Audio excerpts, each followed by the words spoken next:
सरकार का भी एग्जाम होना चाहिए ना। ये जो शिक्षा मंत्री बैठे हुए हैं और जो ये उप मुख्यमंत्री बैठे हुए हैं, उनका भी एग्जाम होना चाहिए, बार बार एग्जाम होना चाहिए। फिर देखते हैं क्या होता है उन लोग के साथ। हम लोग का जो खून का आंसू जो रुला रहे हैं ना, इनको समझ में आना चाहिए। ये जो नियमावली आई है, फिर से एग्जाम देने वाला बात हो गया है। क्यों एग्जाम देंगे हम लोग? विरोध हो रहा है। नियमावली जो अभी आया है, बिल्कुल ये काला फरमान है। फिर से एग्जाम देने का प्रावधान आ गया है इस नियमावली में। तो हम लोगों को स्कूल में होना चाहिए, तो सरकार फिर से एक लंबा चौड़ा जो है गाथा तैयार करके और एग्जाम लेने का प्रावधान बना दिया।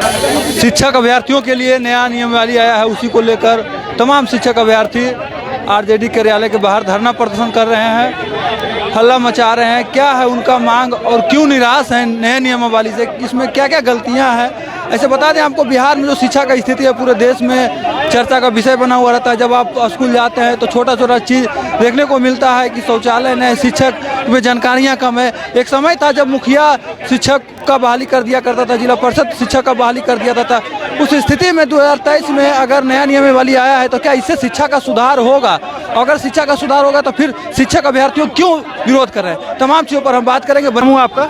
मेरा नाम शुभम कुमार हुआ, स्टेट मेरिट के छात्र। किस लिए विरोध किया जा रहा है? ये विरोध हो रहा है, नियमावली जो अभी आया है, बिल्कुल ये काला फरमान है। फिर से एग्जाम देने का प्रावधान आ गया है इस नियमावली में, जो कि बीपीएससी लेगी। तो हम लोग एग्जाम देने के लिए आंदोलन नहीं ना कर रहे थे, हम लोग स्कूल में जाने के लिए आंदोलन कर रहे थे, टीचर बनने के लिए आंदोलन कर रहे थे। बिहार का वर्तमान शिक्षा का स्थिति जो है वो सर बद से बदतर है सर। आप विद्यालय में जाके देख लीजिए क्या स्थिति है।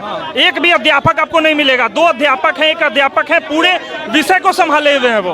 तो हम लोगों को स्कूल में होना चाहिए, तो सरकार फिर से एक लंबा चौड़ा जो है गाथा तैयार करके और एग्जाम लेने का प्रावधान बना दिया। जो भी शिक्षक है उनमें नॉलेज का कमी है, मानते हैं आप? बिल्कुल बिल्कुल नॉलेज का कमी है। सरकार का भी एग्जाम होना चाहिए ना। ये जो शिक्षा मंत्री बैठे हुए हैं और जो ये उप मुख्यमंत्री बैठे हुए हैं, उनका भी एग्जाम होना चाहिए, बार बार एग्जाम होना चाहिए। फिर देखते हैं क्या होता है उन लोग के साथ। ये हम लोग के साथ जो कर रहे हैं, उन लोगों को पता चलना चाहिए कि क्या होता है दरअसल में।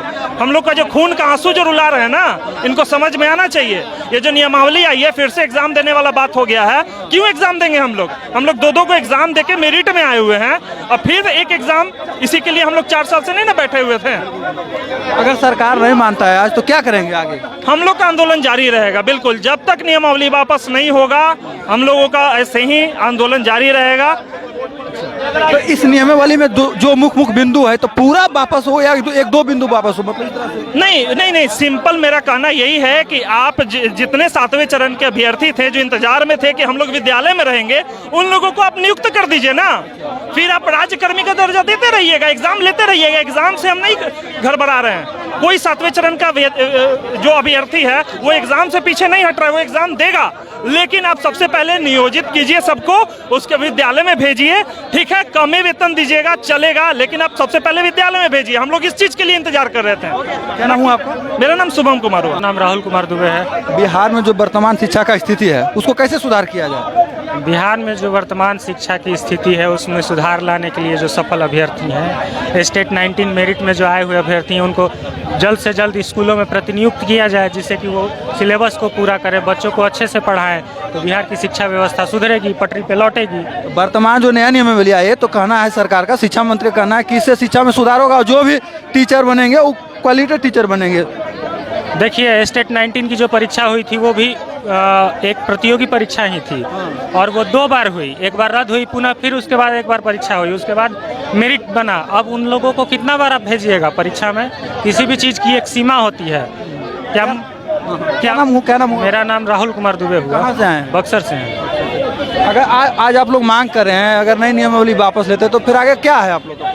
देखिए, नियमावली पे पुनः विचार किया जाए। नियमावली में जो शिक्षक नियुक्ति की जो व्यवस्था की गई है, उसमें जो उसका तय किया गया है पैमाना, उस पर पुनः विचार करके और फिर से शिक्षक नियुक्ति का जो पैमाना है उसको चेंज किया जाए, और हमें जल्दी से जल्दी नियुक्ति प्रक्रिया में भेजा जाए, ताकि हम स्कूलों में पहुंच के बेहतर एजुकेशन सिस्टम खड़ा कर सकें। आपके हिसाब से कौन कौन सा बिंदु पर विचार किया जाए? मतलब हमारे अनुसार जो ये एक परीक्षा आयोग के माध्यम से होने की बात कही जा रही है, इस पर पुनः विचार होना चाहिए।